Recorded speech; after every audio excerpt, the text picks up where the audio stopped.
Hello students, जैसे कि आप सभी को पता है कि हमने पिछले 2 लेक्चर में mode of discharge of contact completely कर लिया है। फिर उसका लास्ट टॉपिक बहुत ही इंटरेस्टिंग टॉपिक वो है ground of frustration. Ground of frustration इसको ये भी कह सकते हैं इम्पॉसिबिलिटी ऑफ परफॉर्मेंस। ठीक है, इसको हम डिटेल में करते हैं कि किस केस में, ये इसको भी एक्सटेंड ही कर लेते हैं, जो हमारी किस केस में पार्टी क्या हो जाती है, डिस्चार्ज हो जाती हैं।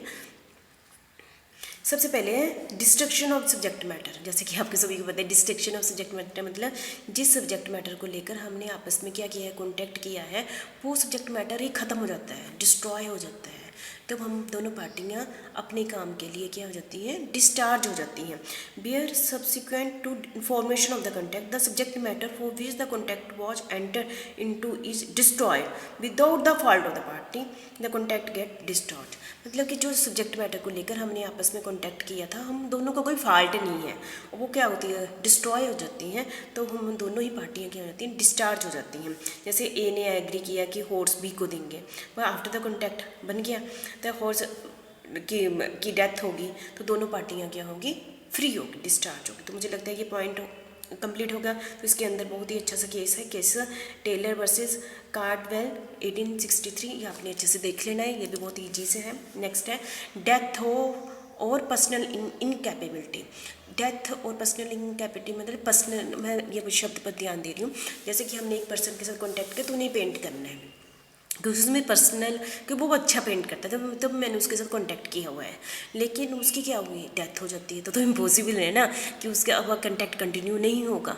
तो दूसरी पार्टी भी उससे क्या हो जाती है, डिस्चार्ज हो जाती है, डेथ और पर्सनल इनकैपेबिलिटी। तो मुझे लगता है समझ गए होंगे। Change of law, change of law मतलब जब हमारे इंडियन कॉन्टैक्ट एक्ट 1872 और हमारा जो लॉ है, चाहे दूसरे भी लॉ है, उसके अकॉर्डिंग जब हमने कॉन्टैक्ट बनाया तो वैलिड था। लेकिन उसमें लॉ में क्या होगी, चेंजेस होगी, लॉ में रूल्स चेंज होते रहते हैं ना, तो उसके अकॉर्डिंग अब हम वैसा कॉन्टैक्ट नहीं कर सकते, क्योंकि अभी परफॉर्मेंस कंप्लीट नहीं हुई थी। तब हम दोनों पार्टियां बीच में ही फ्री हो जाती हैं, क्योंकि अब आज के रूल्स के अकॉर्डिंग अब वो परफॉर्मेंस नहीं दे सकती हैं। ठीक है, तो चेंज ऑफ लॉ के अकॉर्डिंग दोनों ही पार्टियां क्या हो जाती हैं, फ्री हो जाती है। तो इसमें अच्छा केस है सुशीला देवी वर्सेस हरि सिंह। तो मैं आपको ये डिटेल में केस तो नहीं समझा रही हूँ, क्योंकि टॉपिक आपको समझा गया तो केस भी अच्छे से आपको आ जाएगा। ठीक है, डिक्लेरेशन ऑफ वॉर। वॉर मतलब जैसे कि वॉइड कॉन्टैक्ट की डेफिनेशन नहीं आ गई इसमें। जैसे कि जब हमने पाकिस्तान के साथ कॉन्टैक्ट किया था तब वैलिड था, लेकिन अब क्या हुआ, युद्ध छिड़ गया, तो हमारा जो इंडियन रूल है वो हम दुश्मन देश के साथ क्या कर सकते हैं, कॉन्टैक्ट नहीं कर सकते हैं। तो हम दोनों पार्टियां क्या हो जाती हैं, फ्री हो जाती हैं।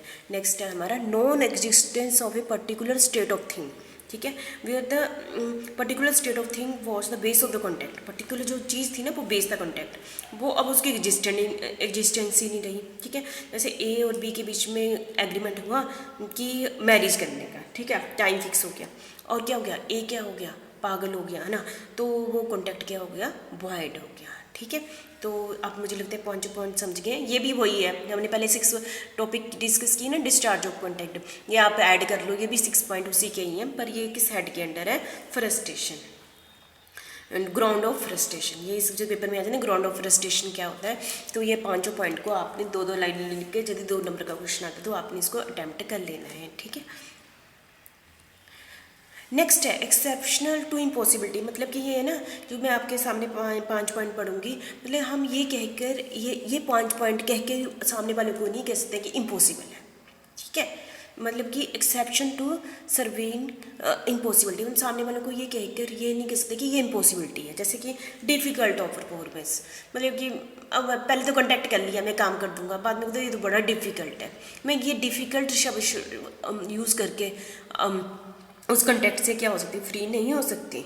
ठीक है, if the performance become difficult to perform और for the promisor the contract is not discharge. फिर क्या डिफिकल्टी आ गई, करो फिर क्या होगा, डिफिकल्टी जो भी आ गई है उसको सोल्व करो। जैसे A agree to supply goods to B, ठीक है, 5 जनवरी को सप्लाई करनी थी, but because of government restriction on transport, government ने ट्रांजेक्शन ना सप्लाई करनी थी मैंने उस पर्सन को, लेकिन गवर्नमेंट ने ट्रांसपोर्ट पर क्या लगा दी, रिस्ट्रिक्शन लगा दी। तो क्या हुआ, एक उन्होंने सप्लाई गुड्स इन टाइम पर नहीं पहुंचा पाया, contact is not declared void, तो कॉन्टैक्ट उसको वॉइड नहीं कहेंगे, तो वो सोर्स कर ले डिफिकल्टी ऑफ परफॉर्म, वो ये नहीं कह सकते कि इम्पॉसिबल था। ठीक है, गवर्नमेंट ने ट्रांसपोर्ट पर लगाई है, तो आप और तरीके से या थोड़ा टाइम जो भी आपस में डिस्कस करके गुड्स की सप्लाई कीजिए, पर ये कॉन्ट्रैक्ट को वॉइड नहीं कहेंगे। डिफ़िकल्टी और परफॉर्मेंस शब्द हम यूज़ नहीं कर सकते कि हमें इम्पॉसिबल है, ठीक है। हाँ, उस पर आगे और डिस्कशन हो जाएगी। लॉस होगा तो उसका आपस में मिल के और नया कॉन्ट्रैक्ट बना ले, कुछ कर लें, ठीक है। कमर्शियल इम्पॉसिबिलिटी भी शब्द हम नहीं यूज़ कर सकते कि चलो जी मार्केट में मैंने आपको सप्लाई करनी थी, जो मेरा रॉ मटेरियल है कॉस्टली हो गया, अब मैं नहीं करूँगी, ठीक है। डिक्रीज इन, अब मुझे लगता है कि मुझे आपसे प्रॉफिट कम होगा, तो मैं ये शब्द कह के आप किसी के साथ कॉन्टैक्ट नहीं तोड़ सकती। जैसे कि मैंने कहा कि मैंने आपको 500 यूनिट सप्लाई करने हैं, तो मार्केट में पीछे से और इस रेट पर करने हैं, पीछे से रेट बढ़ गया, अब तो कॉन्टैक्ट हो चुका था, अब मैं ये मुँह कर नहीं सकती, चाहे रेट बाहर पीछे से बढ़ जाए रॉ मटेरियल के, चाहे मुझे कम प्रॉफिट हो, मुझे ये काम करना ही है।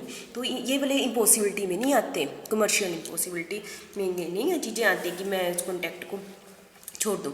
Self induced impossibility, doctrine of frustration hold good only if the impossibility is not self induce. मैं खुद से नहीं कह सकती कि अब मैं इम्पॉसिबिलिटी है। A contract can not be discharge if the promisee is convicted of a crime. तो मुझे लगता है समझ गए होंगे। नेक्स्ट है कि स्ट्राइक, लॉकआउट और सिविल डिस्टर्बेंस, तो मैं इसको भी नहीं कहूँगी इम्पॉसिबल है। स्ट्राइक होगी मेरी फैक्ट्री में, तो मैं कहूँगी अब इम्पॉसिबल है, नहीं, हम ये कह के हम नहीं डिस्चार्ज हो सकते, ठीक है। Impossibility due to failure of a third party.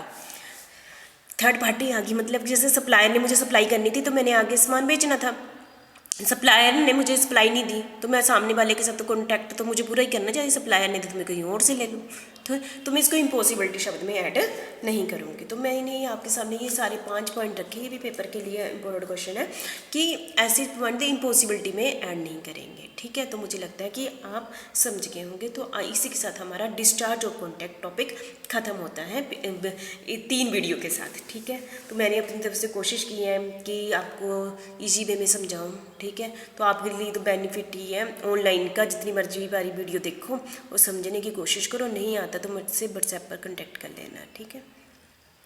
Thank you very much.